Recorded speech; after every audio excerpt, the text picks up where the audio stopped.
મથુરામાં રાજા અગ્રેસર રાજ્ય કરતો હતો. તેને પવનરેખા નામે એક રાણી હતી. એક દિવસ તે પોતાની સખીઓ સાથે વન વિહાર કરવા ગઈ. ત્યાં દુમિલક નામનો રાક્ષસ આવી ચડ્યો. તેની દ્રષ્ટિ રાણી પવનરેખા પર પડી. રાક્ષસે રાજા અગ્રેસરનું જેવું માયાવી રૂપ ધારણ કર્યું અને રાણી સાથે આનંદ માણવા લાગ્યો. પવનરેખા કાંઈ સમજી નહીં ને તેને ગર્ભ રહ્યો. આ ગર્ભમાં રાક્ષસ કાળમેનીએ પ્રવેશ કર્યો. 9 મહિને રાણીને પુત્ર જન્મ્યો. તેનું નામ કંસ રાખવામાં આવ્યું. આ કંસ કાળનેમીનો અવતાર હતો. કંસમાં જન્મથી જ રાક્ષસના લક્ષણો હતા. 8 વર્ષની વયે તે મગધ દેશમાં ગયો અને જરાસંઘ જોડે મલ્લ યુદ્ધ કરીને જીત્યો. આવો તે બળવાન હતો. કંસના કાકા દેવકને એક પુત્રી હતી. તેનું નામ દેવકી હતું. કંસે તેને પાળી પોષીને મોટી કરી હતી. દેવકી સમજણી થતાં જ વાસુદેવ નામના યાદવ સાથે તેના ધૂમધામથી લગ્ન થયા. આજે કંસના આનંદનો પાર ન હતો. તે પોતાની બહેન દેવકીને સાસરે વડાવવા નીકળ્યો અને પોતે રથ હાંકવા બેઠો.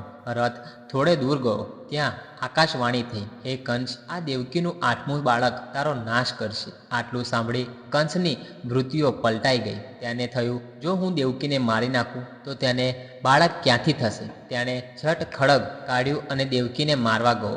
ત્યાં વાસુદેવ વચ્ચે પડ્યા અને કહ્યું, જો તમારી બહેનનો વધ કરશો તો તમને સ્ત્રી હત્યાનું પાપ લાગશે. તમને દેવકીના બાળકનો ડર લાગતો હોય તો દેવકીને મારવાનું કારણ શું? તેને જેટલા બાળકો જન્મશે તેટલા હું તમને આપતો જઈશ. વાસુદેવની વાત કંસને ઠીક લાગી. પાછો ઘડીકમાં તેનો વિચાર ફર્યો કે કદાચ વાસુદેવ બાળકો ન લાવી આપે તો હાથે કરીને શા માટે મોત ઊભું કરવું. જટ તેને રથ પાછો મથુરા હાંકી મૂક્યો અને પોતાના બહેન બનાવીને કારાગૃહમાં પૂર્યા. કંસના પિતા અગ્રેસર કાંઈ હા ના કહે તે પહેલાં તેમને પણ ગાદી ઉપરથી ઉઠાવી મૂક્યા અને કારાગારમાં પૂર્યા. આમ કંસ પોતાના પિતાના જીવતા જ મથુરાની ગાદી ઉપર બેઠો. પ્રજા તેના ત્રાસથી કંટાળી ગઈ. થોડા સમયમાં દેવકી સગર્ભા થઈ અને તેને એક પુત્રને જન્મ આપ્યો. કંસને આ વાતની જાણ થતાં તેને દેવકી પાસેથી ઝૂંટાવી લીધો અને પથ્થર ઉપર પછાડી મારી નાખ્યો. આમ દેવકીના એક પછી એક 6 પુત્રોનો કંસે નાશ કર્યો. આ સમયે ક્ષત્રિય કુળમાં ઉત્પન્ન થયેલા દૈત્યોથી પૃથ્વી પીડાતી હતી.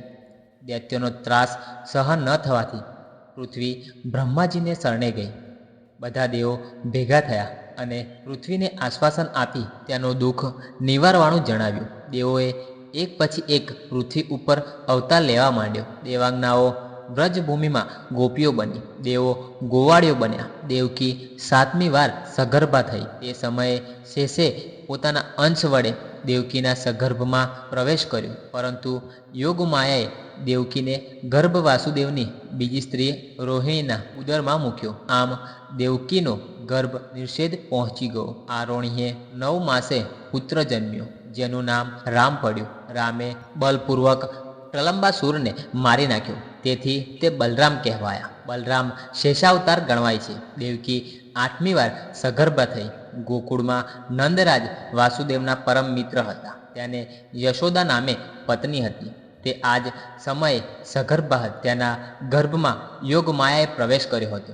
દેવકીને વાસુદેવ કારાગૃહમાં હતા. તેવામાં શ્રાવણ મહિનાની 8મની મધરાતે દેવકીને પુત્ર જન્મ્યો. પુત્ર જન્મતાની સાથે કારાગૃહમાં દિવ્ય પ્રકાશ ફેલાયો. પ્રકાશમાં વાસુદેવે શંખ, ચક્ર, ગદા તથા પદ્મ ધારણ કરેલા ભગવાન વિષ્ણુને જોયા. વાસુદેવ ભગવાનના ચરણોમાં ઢળી પડ્યા. ઘડીકમાં ભગવાન વિષ્ણુ દેવકીના બાળકમાં સમાઈ ગયા. વાસુદેવના હૃદયમાં હવે ધીરજ આવી. તેમને જોયું તો કારાગૃહના લોખંડી બારણા ઉઘાડા રહી ગયા હતા. દીવાના પ્રકાશમાં ચોકીદાર પર દ્રષ્ટિ કરી તો બધા ઘસઘાટ ઊંઘતા હતા. વાસુદેવ સાવધ થયા અને ગમે તે ભોગે દેવકીના બાળકને બચાવવાનો તેમણે નિર્ણય કર્યો. તેઓએ બાળકૃષ્ણને છાબડીમાં મૂક્યા અને છાબડી માથે મૂકી સાવધાનીપૂર્વક ચાલી નીકળ્યા. તેઓ યમુના નદીના કાંઠે આવ્યા. યમુનામાં પાણી દૂધવાટા લઈ રહ્યું હતું. આજે તેમના શરીરમાં દેવી શક્તિનો સંચાર થયો હોવાથી તેમને ગમે તે સંકટનો પ્રતિકાર કરવાનો નિશ્ચય કર્યો. સાહસપૂર્વક તેમને નદીના પાણીમાં પગ મૂક્યો. દૂધવતી યમુના જાણે શાંત બની ગઈ. વાસુદેવ સેમ કુશળ ગોકુળમાં નંદ રાજાને ઘરે આવ્યા. તેમને નંદ રાજાને બધી વાત કરી અને પોતાનું બાળક તેમને સાચવવા સોંપ્યું. યશોદાને આ જ સમયે એક છોકરીનો જન્મ થયો હતો. તે જાણતી હતી કે કંસ અવશ્ય મારી બહેનપણી દેવકી ઉપર અત્યાચાર કરશે, એટલે તેને કૃષ્ણના સટામાં પોતાની નાની બાળકી વાસુદેવને આપી. તેને શ્રદ્ધા હતી તે છોકરી છે એટલે કંસ નહીં મારે.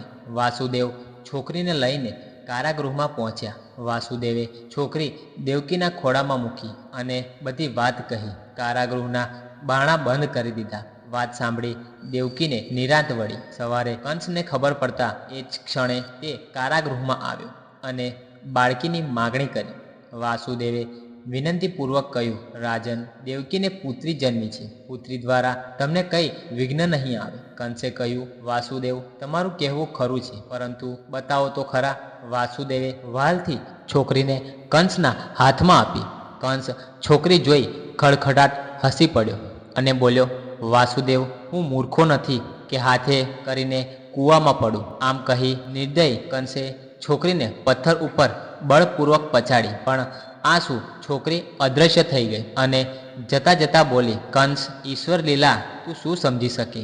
મૃત્યુ ટાળવા તે અનેક બાળ હત્યાઓ કરી, પણ મૂર્ખ તારો શત્રુ બાળ રૂપે ગોકુળમાં ઉછરી રહ્યો છે. આ દૈવ્ય વાણી સાંભળી ત્યાંથી કંસનો અજંપો વધવા લાગ્યો. તેને પોતાના રાક્ષસ મિત્રો અને પૂતના જેવી દાસીઓને ગોકુળ મથુરાના બાળકોને મારી નાખવાનું કામ સોંપ્યું.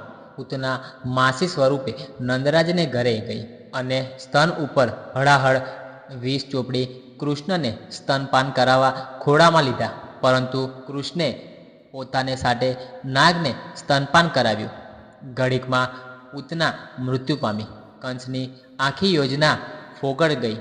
ત્યાર પછી કંસે બકાસુર, ધૈનાકાસુર, કેશી, આધાસુર જેવા રાક્ષસોને મારવા મોકલ્યા, પરંતુ કૃષ્ણએ તે બધાનો નાશ કર્યો. કંસ જેમ જેમ યુક્તિઓમાં નિષ્ફળ ગયો તેમ તેમ તેની ચિંતા વધવા લાગી. છેવટે તેને અક્રૂરજીને રથ લઈ કૃષ્ણને તેડવા મોકલ્યા. ગોપીઓની વિદાય લઈ અક્રૂરજી સાથે ભગવાન શ્રી કૃષ્ણ મથુરામાં આવ્યા. અહીં કંસ કૃષ્ણને મારવા જાત જાતની યુક્તિઓ કરી રાખી હતી. કૃષ્ણ મથુરાની સાંકડી ગલીમાં પ્રવેશ કર્યો તે વેળા કંસે કુવલિયાપી નામના મદોદમદ હાથીને છૂટો મૂક્યો. હાથીને પોતાના સામે ઘસી આવતો જોઈ કૃષ્ણ સાવધાન થયા અને સૂંઢ પકડી બળપૂર્વક તેના એક દંતુસરને ઉખાડી લીધો અને તે જ દંતુસરના ફફડાથી તે ભયાનક હાથીને મારી નાખ્યો.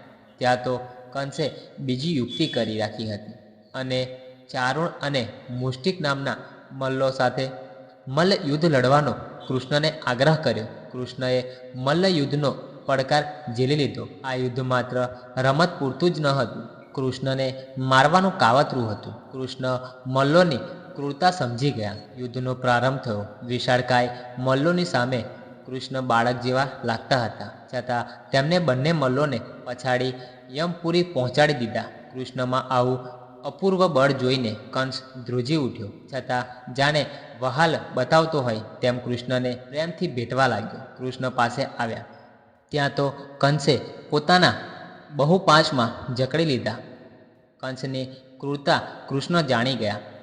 કંસ બળપૂર્વક દબાવે છે તે પહેલાં તો કૃષ્ણ આંચકો મારી છૂટી ગયા અને કંસના માથામાં જોરથી મુષ્ટિ પ્રહાર કર્યો. કંસ મૂર્છા ખાઈ ધરતી પર ઢળી પડ્યો. કૃષ્ણ કંસની છાતી ઉપર ચડી બેઠા અને મુષ્ટા પ્રહારોથી તેનો પ્રાણ લીધો. કંસના મૃત્યુથી જાણે ત્રાસનો અંત આવ્યો હોય એમ નગરજનોના આનંદનો પાર ન રહ્યો. ભગવાન શ્રી કૃષ્ણના જયકારથી રાજભવન ગાજી ઉઠ્યું. કંસને મારી કૃષ્ણ કારાગારમાં ગયા, પોતાના માતા પિતાને મુક્ત કર્યા. દેવકી અને વાસુદેવ શ્રી કૃષ્ણને વહાલથી ભેટી પડ્યા. તેમના આનંદનો પાર ના રહ્યો. કંસના વૃદ્ધ પિતા અગ્રેસરને બંધન મુક્ત કરી રાજ્ય લોભ રાખ્યા વિના કૃષ્ણએ તેમને ફરીથી સિંહાસને બેસાડ્યા. ત્યાર પછી તેઓએ અનેક રાક્ષસોનો નાશ કરી દ્વારકા ગયા અને ત્યાં યાદવો માટે રાજધાની સ્થાપી. મહાભારતના યુદ્ધ વેળા તેઓએ પાંડવોના પક્ષમાં રહી અર્જુનને જ્ઞાતારૂપી પરમ જ્ઞાનનો બોધ આપ્યો અને પોતાના બળ, બુદ્ધિ અને ચતુરાઈથી કૌરવોને સંહાર કરાવ્યો. આ રીતે ભગવાન શ્રી કૃષ્ણએ સમગ્ર ભારતમાંથી આતતાઈઓનો નાશ કર્યો. તેઓ વિષ્ણુના 8મા અવતાર હતા અને જન્મ પણ 8મના દિવસે જ થયો હતો. આથી આ દિવસ જન્માષ્ટમીના નામે ઓળખાય છે. જન્માષ્ટમીનું વ્રત સુખ, સમૃદ્ધિ તેમજ સંપત્તિ આપનારું છે. આ વ્રત સૌથી પહેલું રાજા યુધિષ્ઠિરે કહ્યું હતું. તેના પ્રભાવે તેઓ ગયેલા વૈભવ પાછો મેળવી શક્યા હતા. તો મિત્રો, આજની આ વાર્તા તમને કેવી લાગી તે જરૂરથી કોમેન્ટમાં કહેજો તથા અમારી વિડીયોને લાઈક કરી વધુમાં વધુ શેર પણ કરજો. જો મિત્રો હજુ સુધી તમે અમારી ચેનલને સબસ્ક્રાઈબ ના કરી હોય તો અત્યારે જ સબસ્ક્રાઈબ જરૂરથી કરી લેજો અને કોમેન્ટમાં જય શ્રી કૃષ્ણ જરૂરથી લખી દેજો.